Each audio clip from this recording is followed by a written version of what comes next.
আজ অনেক দিন পর ফোনের কভারের উপরে কোনো পেন্টিং করলাম। আগে ফোন কভারের উপরে অনেক পেন্টিং করতাম, কিন্তু এখন এত কাজের প্রেশার বেড়ে গেছে যে কারণে আর ফোন কভারের উপরে পেন্টিং করেই হয়ে ওঠে না। তো এখানে আমি ট্রান্সপারেন্ট একটা ফোনের কভার নিয়ে নিয়েছিলাম। বেসিক্যালি এই ফোন কভারগুলো আমি সবসময় ট্রান্সপারেন্ট ফোন কভারের উপরেই বানানোর চেষ্টা করি।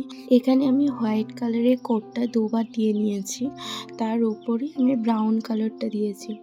হোয়াইট কালারটাকে তুমি যত ভালো করে অ্যাপ্লাই করবে, উপরের কালারটা তত ভালো ফুটবে। প্রথমে ব্রাউন কালারের একটা কোট অ্যাপ্লাই করার পর আমি মেন ফিগার দুটোকে বানিয়ে নিয়েছি। তারপরে সব কাজ কমপ্লিট হয়ে যাওয়ার পর শেষে গিয়ে আর একবার ব্রাউন কালারটা অ্যাপ্লাই করে নেব।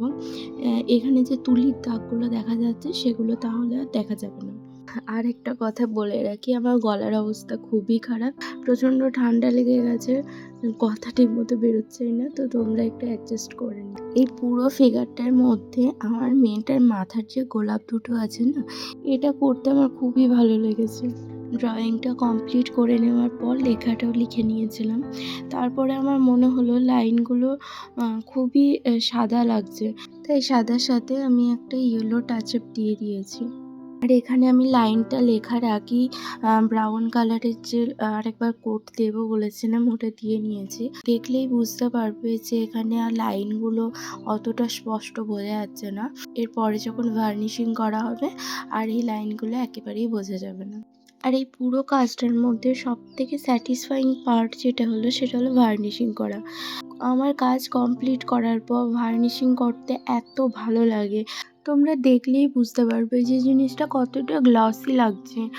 ভার্নিশিং করলে কোয়ালিটিটাও অনেক ইমপ্রুভ হয়েছে আর দেখতেও অনেক সুন্দর লাগে।